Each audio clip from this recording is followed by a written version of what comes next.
Yeah, just going to talk about the testing services that we offer.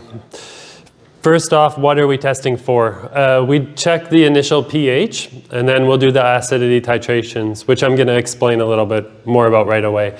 And we use a refractometer as well. So the equipment that we need and how does it work? The acidity titrations are easy to run, but it takes time to set up and requires some specialized equipment, which are common in most labs, so particularly a pH meter. That's not only for an initial testing of the pH, but it gives readings throughout the test. The other critical part is our base solution of 0.05 sodium hydroxide. So this is a base solution that is added to the syrup to see how much is needed to alter the pH. So we want to see if a little or a lot of base solution is required to change the pH. So a pH of 6 is critical, as that's the approximate pH of the bee's midgut. So that's going to tell us how much buffering work the bees would have to do to change the syrup.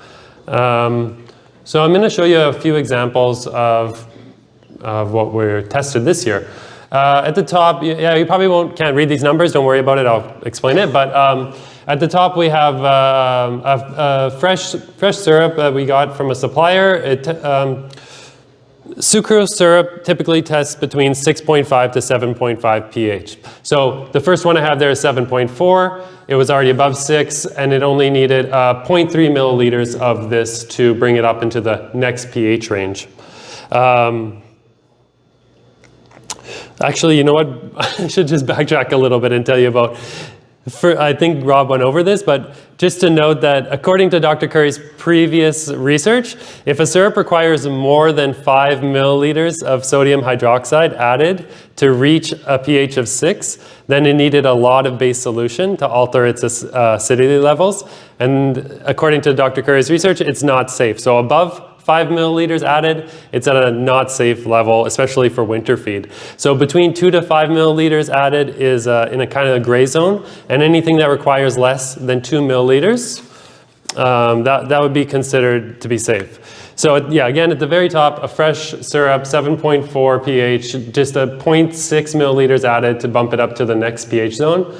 Did a lab mix, which depending on the water, it can come out lower. So it's 6.5. It needed 0.1 milliliters to bump it up to 7. So just very little, just a drop to bump it into the next pH range. In the blue there, we have a pail I had of syrup and a kind of maybe not the cleanest pail that was left for a few months in a storage facility. Tested at 4.95 pH. I've seen a lot lower, but that's kind of low. And then the acidity titration it needed 3.8 milliliters to bring it up to a pH of 6. So again, that's in the gray zone, 2 to 5. But if we look at a 1-year-old syrup that was stored in a garden shed, it was testing at a reading at 61% on the refractometer, 3.95 initial pH.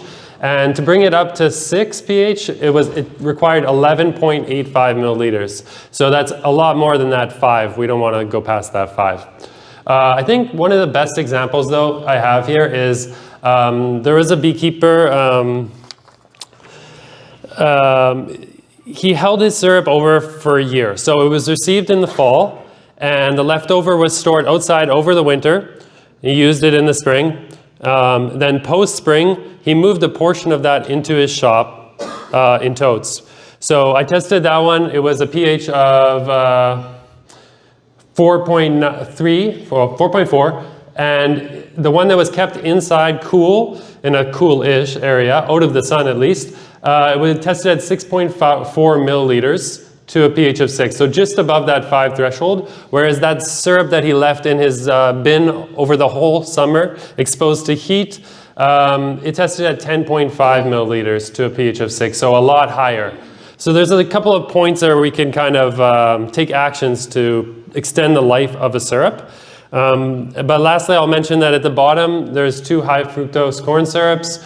One was 4 months old, stored in a tank outside. It was a 4.3 pH, so the high fructose corn syrup, as Dr. Curry mentioned, typically tests between about 3.5 to 4.5 pH. So that's a normal range. it only needed 1.5 milliliters to change the pH range up to 6. It was fine to use. Whereas there was one that I got from a barrel that was sitting outside for about a year, and that needed 20.7 milliliters, so far above the 5 milliliter threshold. So I get there's a lot of common questions about the quality indicators and what we can look at. So Keller, yeah, this may be an indicator, but it's not always necessarily the case. It may look fine, but be degrading. So on the far top right there, we have two syrups. Sucrose syrups. One is absolutely brand new and fine, and the other one is extremely poor. So they look the same in a small sample jar. Again, that's going to be different if it's in a larger tank. That color might show up a bit differently. But if you look at a small amount, that might not necessarily tell you anything about it. It could, but the rate of consumption, as Dr. Curry mentioned, a poor syrup, according to what we saw this fall, may be consumed at the same rate or an even faster rate than good quality syrups. So a lot of people say like, well, the bees really sucked it down, I think it was good, but apparently, so what we've seen so far, that may not be the case in terms of an indicator. Again, that may be impacted by any type of additives you may add to your syrup that may impact the process of consumption. For taste and smell, clear signs of fermentation will tip you off, but it's not always apparent, especially when you're using something that, like a honeybee healthy or some type of additive that may mask a smell or a taste. With the pH, many beekeepers ask, like, what is the pH, what should it be, and kind of want that to resolve the matters. Like, a pH alone may signal an issue and be a good indicator, but it's the titratable acidity that we use to look at it as a key indicator to tell us if it's safe or potentially unsafe. HMF, so syrups may test within a safe HMF range, but still have other issues. So again, not the only indicator. The sugar concentration, so if you take a refractometer reading and if you're seeing something around 61% from a sucrose, I think it's a good sign to maybe think you should get it tested and send it into the lab if you see some type of degradation going on there. Again, high fructose corn syrup is going to be different because that's 77% typically. Again, frothing. If your syrup is frothing excessively, this is a clear visual sign that there's some type of issue, so it'd be good to get it tested. On that note, just general stuff, avoid holding your syrup over, especially through the summer and in, but if you have to, that's fine. Use clean containers and, try to, if you're holding it over through the summer, maybe try to send it in to me and I can test it. So we charge $15 per sample at the moment. So it's, and I had a form up on the website, but I think it just needs to be updated, and I'm going to get some updated instructions for collecting your syrup. But one thing is, if you're going out there at some point and collecting syrup and then you're leaving it in the honey house for a month or something, that's not a great idea. Just put it in the fridge. It tends to maintain its, what's the word I'm looking for here, but consistency or pretty well. So yeah, hold it over in the fridge or get it to me as soon as possible. What can you do with a syrup that's degrading? In some cases, it's going to be better just to dump it, but in other cases, you may be able to mix it with some fresh syrup and preferably feed it in the spring rather than the fall. So that's all I got, but I think we have time for some questions for Dr. Curry, and I can answer any questions about testing if you have that as well. Yeah, just wanted to ask if you're storing in relatively good conditions. The mic's not going to work. That's okay. Okay, I can repeat the question. Go ahead. If you're storing under reasonably good conditions, will the addition of something like Q&A help to stabilize it? The question was, if we're storing it under reasonably good conditions, will the addition of something like thymol help to stabilize it? Yeah, it can, but there are certain additives where it seems to suppress the development of acidity. If you store it at colder temperatures, it tends to suppress it. With high fructose corn syrups, if you tend to add some base to it, there was a study done by USDA that shows that will slow the degradation of that syrup.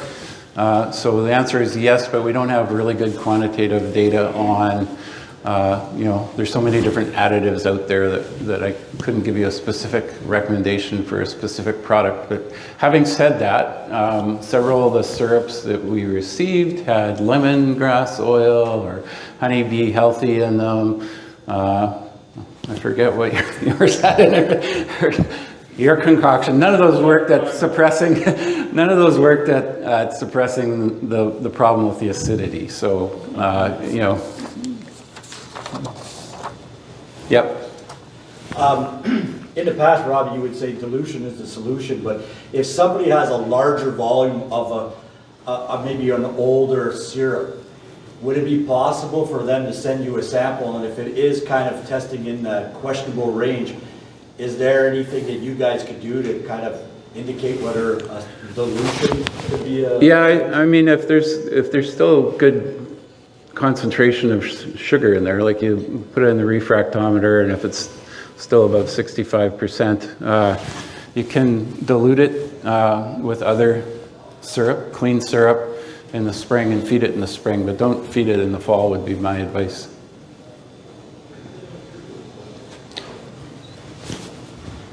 So if I understand right, the more acidic the syrup, the more unsafe. Can you explain a little bit, if I understand correctly, honey is acidic. Average acidity of honey is about 4. Yeah, so I can explain that. Bailey actually tested it as well, and old honey will have similar effects. So Bailey tested, I think, 8-year-old honey, and it was as toxic as some of the toxic syrups. pH 4 is in the range of what those high fructose corn syrups are, and if you have a high fructose corn syrup that's 4 but low to treatable acidity, it's suitable to feed in the winter.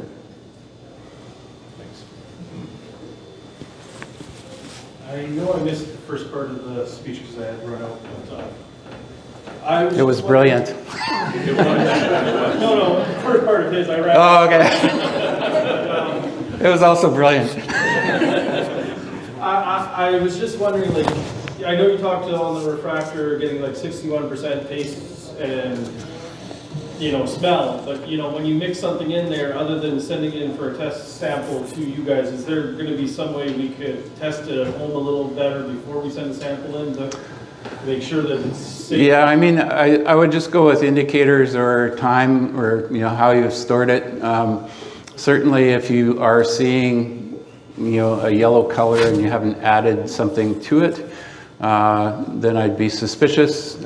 If you have a pH meter and you test something and it comes out, if it's high fructose corn syrup and it becomes below 3.5, I'd be really worried. If it's between 3 and 4, I'd probably say get it tested because it's below what it should be.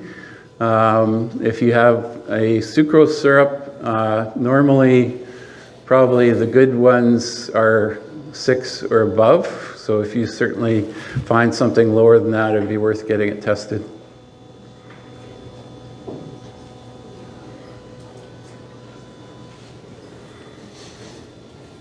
Another question I get sometimes is, if we add something in a brand new syrup, is it going to affect the acidity levels? This summer I only tested one product, Honeybee Healthy, but we did it at different concentrations and we didn't see any impact on the acidity level. I guess a final call for questions and then we'll move on.